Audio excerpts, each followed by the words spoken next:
So could you tell me a little bit about the enterprise you have here at Stanton Park Farms? The farm itself covers a total of about 580 hectares.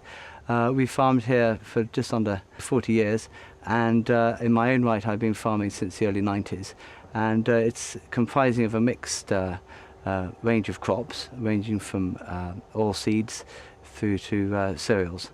And we've also in the past grown a number of other rather unusual crops like soya and millet, which have added to the diversity of the cropping, if only because we have quite a range of soil types which are quite challenging, from very light silty sand through to heavy boulder clay and an area of black fen soil. And how have you seen your business develop over the last few years?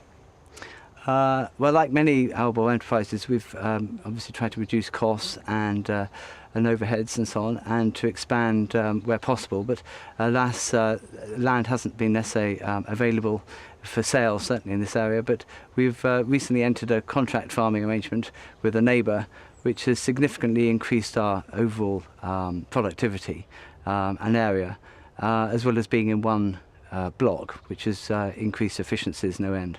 As part of the contract farming arrangement, I've gone in with a contractor who has obviously enabled the economies of scale to be utilised to the full, and he has a wide range of quite large equipment, which enables him to cover a large area in a very short time, and that means that we get the benefit as well as part of that organisation.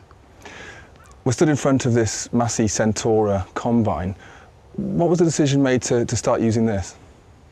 Well, over the years I've had MF Centora Combines for many years, and this is the latest in their ongoing range of straw walker machines particularly. I have also had experience of their rotaries, which I was very pleased with, and in time I hope that they will continue to develop that technology further and enable us to go for the slightly larger capacity machines. But having said that, this is a very good machine, and as a continuation of the original concept, going right back to the early Dronenborg days. And what facilities and functions on this do you particularly like and find useful?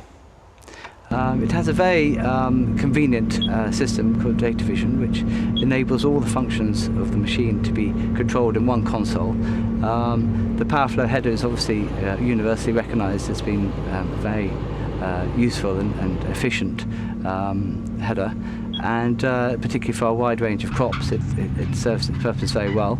And I would like to think that we can continue to use the technology as it becomes available. The GPS elements and the yield metering and so on is obviously all going to be very useful in the future. I think one's looking for the capacity predominantly, but also the versatility. And as part of the contract arrangement, we have a number of the clients who wish to retain their straw. And by having a straw walker machine, it means that the straw is in a good enough quality to bale, which is important. And I think it's the versatility of the machine. The sample is also of importance, with ever more stringent quality constraints put upon us, and therefore I think all those factors are relevant and important for the future. So overall, how have you found the Centora?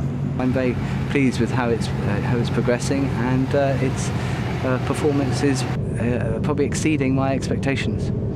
In this model, made quite a significant change to the cab layout. I think it doesn't have, in the way many others do, a lot of switches and knobs and so on, but I think, to be honest, that's probably because of the data vision screen. It makes a lot of those additional switches irrelevant, because so much of it's done on that touch screen, and therefore it's made for a very uncluttered layout. And from a drivability point of view, it's much more convenient and to hand the information that you want. And also there's an element of quietness in the cab, because of the fact that you haven't got all the cables and links coming in from outside of the machine into the cab, so it's a much quieter machine as a result. So overall, if you could give this, for instance, a mark out of 10, how would you find it? I'm always reluctant to give it a 10 out of 10, but I think probably 8.5 to 9. If you could look forward, say, 5–10 years in terms of your farming enterprise, where would you like to be? I think if we can continue in the slow growth and slow evolution that we've been progressing for the last 5 or 10 years or so, and I think so much of it depends on our production and our commodity price situations, which being in a global position, it depends on how the rest of the world evolve in their own production. But I would like to think that with our climate being as it is, we have as good a chance to hold our own as any. And sadly, I think the level playing field is a situation we're always trying to achieve, but it's unlikely. But I think if we can continue to evolve and develop crops at a price that the consumer is willing to pay and the quality that is acceptable to end users, I think hopefully that's what we're trying to achieve.